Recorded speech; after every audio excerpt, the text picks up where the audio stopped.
Bali to sir, ito ulit yung setup natin dito. Ito po yung galing na metro. Ito po yung papunta ng tangke dito sa cistern. So pag naka-on po yan parehas ng sabay, didiretso na po yan papunta dun sa filter. Yan po, packet dyan. Ngayon po, tumpang po natin. Pag na-detect niya po na mahina yung galing dun sa labas, kusa na po yan aandar. Pag po naman po mahina, tsaka po yan aandar para tumulong palaksin yung pressure. Ayan sir, ito yung setup. Bago ang una nyo pong gagawin, lagyan po ito ng tubig. Ayan, tanggalin nyo yung takip. Lagyan nyo ng tubig ng hanggang dito. O kaya tanggalin nyo sa guhit. Tapos po, lalagyan po ng 2 tabo na asin. Dito po. Yan. Pag nalagyan nyo na po yan ng tubig, tsaka ng asin, na 2 tabo or 2 kilo, isa-set nyo na po ito.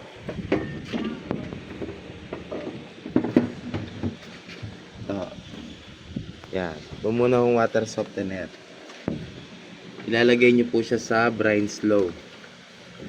Ang brine slow po nandito banda sa likod. Maririnig nyo naman po yung lagitik. Yan. Yan po ang brine slow. Pag naka brine slow po siya, yung tinimpla nyo po dito sa loob, hihigupin nyo po yon tubig na maalat.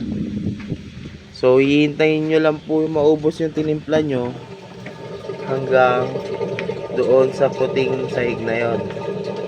Pag nandun na po sa puting sahig, ibabalik nyo na po sa service.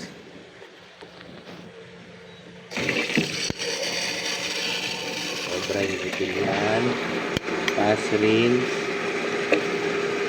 service. Hindi po makikita po yan dyan, service dito.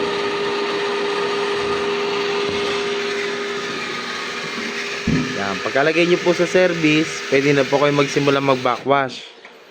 Backwash po ito 10 minutes.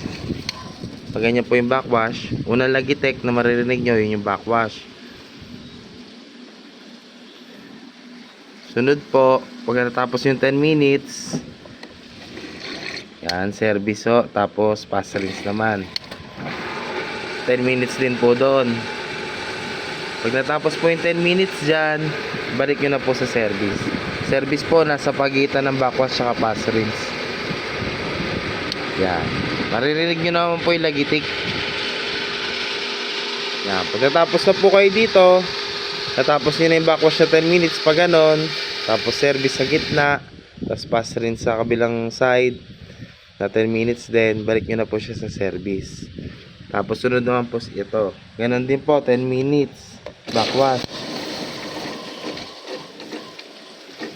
10 minutes po dyan. Tapos pagkatapos na po yung 10 minutes, service po ang kasunod nyan. Tapos sa kabilang side naman po, pass rinse, 10 minutes din po yon. Pag natapos po yung 10 minutes na yon, balik na po sa service. Okay na po yon.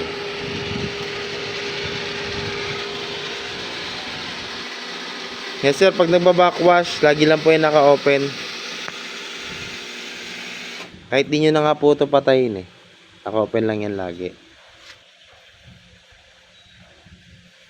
Yun o, pag natapos nyo yun, backwash pass rinse, tag 10 minutes dito.